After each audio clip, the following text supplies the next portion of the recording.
No primeiro bloco, nós conhecemos um pouco da vida do peixe-boi. Agora vamos conferir algumas curiosidades da espécie e o trabalho de resgate, reabilitação e reintrodução na natureza realizado pela AMPA.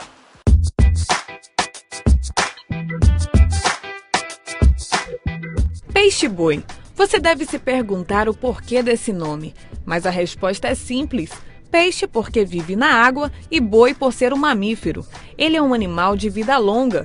Estudos revelam que pode viver até os 60 anos. Quanto à sua aparência, além da pele rugosa, eles apresentam olhos bem pequenos, mas enxergam bem, podendo até mesmo reconhecer cores.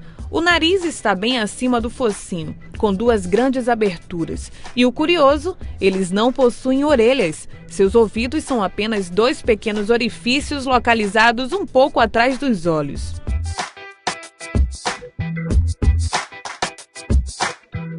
Eles são muito sensíveis ao toque ou ao movimento. Sua comunicação se dá por meio de pequenos gritos, chamados vocalizações. A mãe é capaz de reconhecer seu filhote entre tantos outros através do som. Como os outros mamíferos, ele respira pelos pulmões, que só funcionam com ar, não com água como as brânquias dos peixes.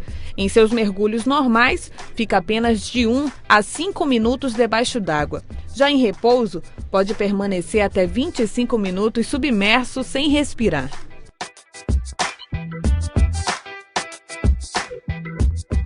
Após 3 meses de gestação, o filhote de peixe-boi nasce. O leite materno é a principal fonte de alimentação do animal recém-nascido. Durante 2 anos de sua vida, fica em um apego total com a mãe, assim como os humanos. Quando esse filhote é resgatado e levado para a Associação Amigos do Peixe-Boi, ele recebe uma mamadeira com um leite similar ao da mãe, de 2 em 2 horas. Os filhotes, por ser um filhote de mamífero, então eles mamam, né? Então eles recebem uma mamadeira, mais ou menos de 2 em 2 horas, de um leite preparado especificamente para eles, para a espécie, né? Que é uma composição de leite em pó, com alguns sais minerais, com óleo de canola e com uma gema de ovo. O leite do peixe-boi é rico em gordura, diferente do nosso, que é rico em glicose. Esse é o resultado de pesquisas feitas aqui no INPA para chegar a um leite similar ao leite da mãe do peixe-boi. Alguns animais, logo quando chegam, têm dificuldade de se adaptar a esse leite, por não ser o leite materno, né? E aí a gente tem que trocar ou colocar um leite de soja, ou colocar aquele NAN sem lactose. Aí é o veterinário que decide exatamente qual vai ser a composição láctea daquele animal especificamente. Já quando crescem, sua alimentação é concentrada em vegetais, de preferência vegetação mais macia, pois possuem apenas os dentes da parte de trás da boca, os molares, para mastigar. Quanto aos adultos, por ser um animal 100% herbívoro, ou seja, só consome plantas, né? Então eles recebem 2 tipos de alimentação. Eles recebem alimentação mais ou menos natural, né? A gente tem uma equipe que vai aqui nos arredores de Manaus e coleta capim. E aí capim porque é um dos alimentos do peixe-boi na natureza. Coleta capim 3 vezes por semana, que é oferecido aos animais. E o restante da alimentação é feita com verduras, legumes, frutas que são compradas no mercado de Manaus mesmo. Na associação, há uma equipe destinada a coletar a maior quantidade de capim pelas ruas e rios da cidade. Essa coleta é feita 3 vezes por semana. Os principais tipos de vegetação são capim-colônia e macrofitas aquáticas. Essa alimentação faz parte do processo de reabilitação que o peixe-boi recebe pelos pesquisadores e veterinários que trabalham pela ONG. Assim que chegam ao Parque Aquático do Instituto de Pesquisas da Amazônia, os animais recebem os cuidados necessários para a sua recuperação.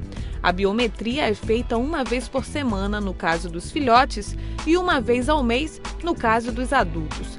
Com um estudo sobre o peso e o crescimento do peixe-boi durante os anos que passam ali para a reabilitação, é possível definir a quantidade de comida e a rotina dos animais até sua reintrodução na natureza. Depois que os animais eles passaram por esse processo de reabilitação aqui no cativeiro, né, a gente dá início a uma etapa nova que é a soltura deles na natureza. Então o animal é um animal escuro, né? As águas são turvas, então a gente precisa inserir um equipamento no animal para que a gente consiga monitorar ele no ambiente. Então esse aqui é um protótipo do equipamento que nós utilizamos, é um cinto que é adaptado a um transmissor aqui, né? Assim como esse peixe-boi, que é um modelo que nós utilizamos para explicar um pouco o processo. Então essa aqui é uma posição que não vai, que vai permitir o animal que ele se locomova tranquilamente, né? Não interfere na natação do animal. É um equipamento bem leve e serve realmente para a gente rastrear o animal na natureza e saber se ele está se adaptando ou não. Então antes dos animais irem para o ambiente natural, nós testamos os cintos, né? Aqui em cada animal, ajustamos, vemos o tamanho adequado e aí em seguida eles partem para um novo processo. O próximo passo é a soltura dos animais em um semi-cativeiro, um lago fechado onde o peixe terá acesso ao alimento natural e estará sujeito também às mudanças climáticas e às vazantes dos rios amazônicos. Essa soltura é controlada por um radar para saber se o peixe-boi está se adaptando ao ambiente. A gente instala esse equipamento, e no caso aqui eu teria que adequar o tamanho do animal, né? Um animal menor, então o cinto vai ser menor. Os equipamentos que nós colocamos na natureza, caso o animal esteja crescendo, isso aqui não vai interferir, porque ele vai ter um sistema de quebra, né? Após um período esse equipamento quebra, a gente perde o deslocamento do animal, mas isso aí só vai se dar depois de 2 anos. Então 2 anos é um período excelente para a gente saber se o animal está se adaptando ou não. Né? A gente não quer que ele fique com isso o resto da vida, a gente quer que ele se torne um peixe-boi assim como os selvagens, né? Que tem uma vida normal, como todo indivíduo, né, da espécie. Então a nossa ideia é só monitorar os 2 primeiros anos, que é a fase crítica, para saber se ele está se adaptando ou não, e aí em seguida ele tomar o rumo dele e voltar realmente para o hábitat que ele sempre deveria estar, né? Esse programa de reintrodução do peixe-boi à natureza foi criado em 2008. Em 2 anos foram soltos 4 animais. Mas os pesquisadores perceberam que os animais sentiam dificuldade de se readaptar e de conseguir o próprio alimento. Eles passam quase 10 anos aqui no cativeiro, então é um tanque pequeno, restrito, eles recebem alimentação diária, então eles perdem um pouco a percepção do ambiente. Então depois que a gente revisou nosso protocolo, alguns animais morreram, vieram a óbito, né? A gente teve que capturar, outros também trazer aqui de volta para os tanques. E aí com essa criação dessa etapa de semi-cativeiro, que é essa etapa que é um estágio que o animal vai passar antes de ser liberado na natureza completamente, a gente acredita que os resultados vão ser positivos.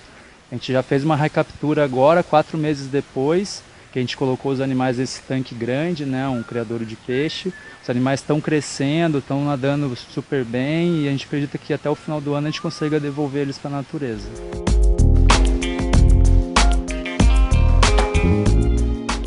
No próximo bloco, vamos conhecer o trabalho de educação ambiental realizado pela AMPA junto aos ribeirinhos e às escolas. Nós voltamos já.